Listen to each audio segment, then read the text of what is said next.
నమస్తే. Welcome to our channel. నేను ప్రియాంకర.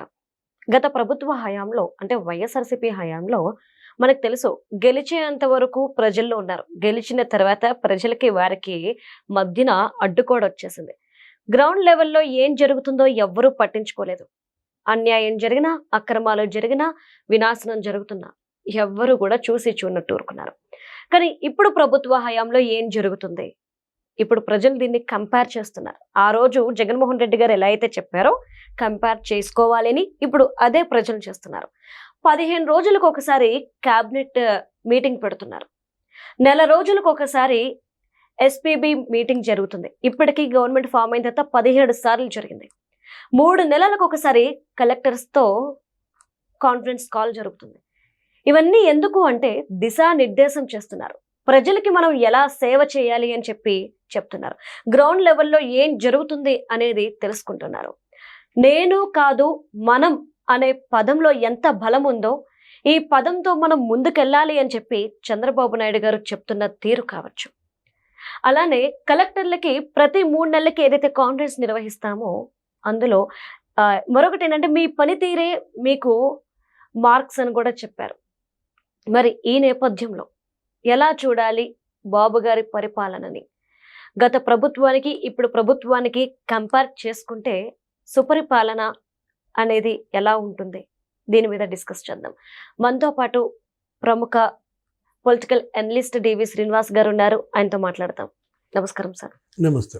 జగన్మోహన్ రెడ్డి గారు గతంలో ఒకసారి మీడియా కాన్ఫరెన్స్ లో ఏమన్నారంటే, అప్పుడు ప్రభుత్వానికి ఇప్పుడు ప్రభుత్వానికి ప్రజలు కంపేర్ చేసుకోవాలి, ఆ కంపారిజన్ జరుగుతుంది అని చెప్పన్నారు. నిజంగా కంపేర్ చేసుకుంటే చంద్రబాబు నాయుడు గారేమో క్షేత్రస్థాయిలో పర్యటించేస్తున్నారు. ఇటు క్యాబినెట్ మీటింగ్, ఇటు ఈ మీటింగ్, కలెక్టర్లో మీటింగ్ అంటున్నారు. క్షేత్రస్థాయిలో ఏం జరుగుతుందో గ్రౌండ్ లెవెల్లో తెలుసుకుంటుంటున్నారు. మరి అప్పుడు ప్రభుత్వాన్ని కూడా కంపేర్ చేస్తే ఏది సుపరిపాలన అనే డౌట్ వస్తుంది సార్. ఏది దుష్పరిపాలన? అంతే. అంటే దుష్పరిపాలన నువ్వు అనకుండా నాతో అనిపిస్తున్నావు. ఇవాళ గుడ్ గవర్నెన్స్, బ్యాడ్ గవర్నెన్స్. ఏది జనంలో ఉన్న ప్రభుత్వం, జనానికి దూరమైన ప్రభుత్వం. ఇప్పుడు ఈరోజు ముఖ్యమంత్రి కలెక్టర్ల కాన్ఫరెన్స్లో మాట్లాడుతూ ఏమన్నారు? Office tells you data, field tells you truth. అంటే ఆఫీస్ నీకేం చెప్తుంది? డేటా మాత్రమే ఇస్తుంది. అంటే వివరాలు మాత్రమే అందుట్లో ఉంటాయి. నీకు ట్రూత్ కావాలంటే ఫీల్డ్కి వెళ్ళాల్సిందే.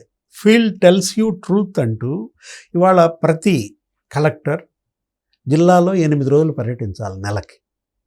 ప్రతి సెక్రటరీ 3 రోజులు పర్యటించాలి. ప్రతి HOD, head of the department, నెలకి 6 రోజులు ఫీల్డ్లో పర్యటించాలంటూ గ్రౌండ్లోనే అధికార యంత్రాంగం, గ్రౌండ్లోనే పాలక వర్గం, ముఖ్యమంత్రి, మంత్రులు, లేకపోతే ఎమ్మెల్యేలు. ఇప్పుడు తను ఏమన్నారు ఈరోజు కలెక్టర్ల కాన్ఫరెన్స్లో? Files should not move, result should move. చూసావా దానిలో ఎంత భావన ఉందంటే? Files should not move, results should move. అంటే ఫలితాలే ఇవాళ కదలిక. మనకి పనితీరుకి మీరే అన్నారు, మన పనితీరే మన ప్రోగ్రెస్ రిపోర్ట్ అన్నారు. ఇప్పుడు ప్రతి 3 నెలలకి పెడుతున్న ఈ కలెక్టర్ల కాన్ఫరెన్సే క్వార్టర్లీ ఎగ్జామ్స్ అన్నారు. పిల్లలకి half yearly, quarterly, annual exams అన్నట్టుగా ఇప్పుడు ప్రతి 5 ఏళ్లకి మరి వాళ్ళు ఎన్నికలకు వెళ్ళాలి. ఇప్పుడు అధికారులు వెళ్ళాల్సిన అవసరం లేదు. వాళ్ళు 30 ఏళ్ళు 40 ఏళ్ళు వాళ్ళ ఉద్యోగం వాళ్ళు చేసుకోవచ్చు. కానీ మరి ఓట్లు అడిగేది, గెలవాల్సింది ఎవరు? ముఖ్యమంత్రి, మంత్రులు, లేకపోతే ఎమ్మెల్యేలు. అధికారులతో చేయించుకోవాలి వాళ్ళు. అంటే అధికారులు ఈ పాలకుల మధ్య గ్యాప్ ఉండకూడదు. అట్లాగే ప్రజలకి పాలకులకి ఉండకూడదు, ప్రజలకి అధికారులకి ఉండకూడదు. నిరంతరం జనంతో మమేకం కావాలి.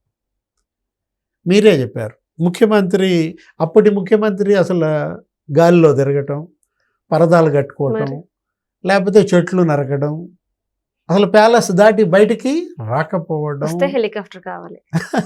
అసలు వినతి పత్రాలు, ప్రజల కష్టాలు. ఇప్పుడు వాళ్ళు వస్తారమ్మా, వాళ్ళు వచ్చి నీ దగ్గర నాకు ఉద్యోగం కావాలను, లేకపోతే పింఛన్ కావాలను, రేషన్ కార్డు కావాలను, వైద్యం. ఇవాళ అసలు మరీ ఖరీదైపోయింది నీకు. ఏది వైద్యం అనేది భరించలేని పరిస్థితుల్లో ఏదో హాస్పిటల్, కొంచెం ఆరోగ్యశ్రీ ఏదో ఎన్టీఆర్ వైద్య సేవ ఏవో ఉన్నాయి కదా, ఇవేగా వాళ్ళు అడిగేది. అంటే ప్రజలేమి అడుగుతారో కనీసం ఆ అడగటానికి కూడా నువ్వు అందుబాటులో లేకపోతే, అది జనం జగన్మోహన్ రెడ్డిపై ఆ రోజు పెట్టుకున్నటువంటి ఆ కక్ష. జనంపై కక్ష కట్టి అతను దూరం అయితే జనమే జగన్పై కక్ష కట్టి అతను ఎలా ఓడించారో మనం చూసాం. ఎక్కడ 151 సీట్లు, ఎక్కడ 11 సీట్లకు ఎందుకు పతనమయ్యాడంటే అతను స్వయం కృతాపరాధాలు. ఇప్పుడు ముఖ్యమంత్రి చంద్రబాబు మీరు చూశారు, 1వ తారీఖు వస్తే ఆయనే వెళ్ళిపోయి పింఛన్ పంపిణీ చేస్తున్నాడు. అసలు నేనే నంబర్ 1 వాలంటీర్ అంటున్నాడు. అప్పుడు వాలంటీర్ల ద్వారా ఇచ్చేవాడు జగన్మోహన్ రెడ్డి. అసలు వాళ్ళ పార్టీ నాయకులు ఆ వాలంటీర్లే మా కొంప ముంచారు, ఆ వాలంటీర్ వ్యవస్థ లేకపోతే మాకు ఇంకా ఎక్కువ ఓట్లు వచ్చాయనో ఏదో వాళ్ళు ఇప్పుడు ఎమ్మెల్యేలు వాళ్ళందరూ కేతిరెడ్డి వీళ్ళందరూ కూడా తిట్టుకుంటున్నారు.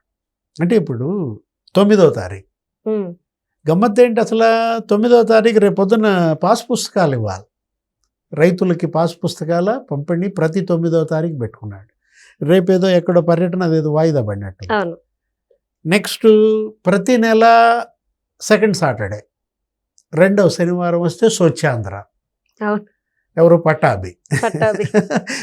మొత్తం అసలు ముఖ్యమంత్రి ఆ ప్రాంతంలో పర్యటించడం, అక్కడ అధికార యంత్రాంగాన్ని అంతా పచ్చదనం, పరిశుభ్రత, వేస్ట్ టు ఎనర్జీ, చెత్త నుండి సంపద ఎలా సృష్టించాలి వాటి మీద వాళ్ళు తీసుకుంటున్నటువంటి శ్రద్ధ.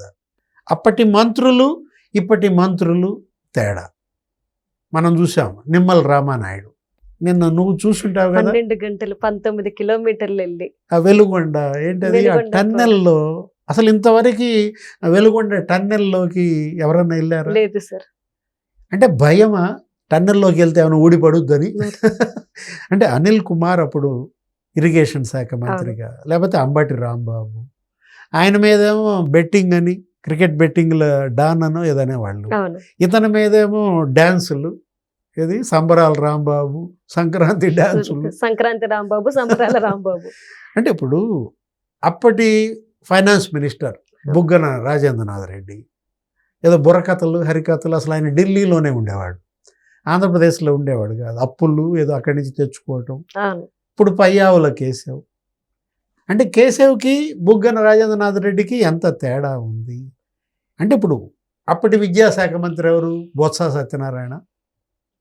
ఇప్పటి విద్యాశాఖ మంత్రి లోకేష్. అంటే లోకేష్ అసలు మనం చూసాం విద్యారంగంలో సంస్కరణలు. అంటే ఉపాధ్యాయులు ప్రతి సందర్భంలో ఉపాధ్యాయ సంఘాల నాయకులతో సమావేశాలు, టీచర్లతో మంచి బోధన పద్ధతులు పెట్టిన టీచర్లతో లంచ్ మీటింగ్స్. అప్పట్లో ఏంటి, టీచర్లనే జగన్మోహన్ రెడ్డి ప్రభుత్వం వేధించిన తీరు. 20వ తారీఖు వచ్చిన జీతం పడేది కాదు. ఒక 45 యాప్లు అప్లోడ్ చేయమనేవాడు.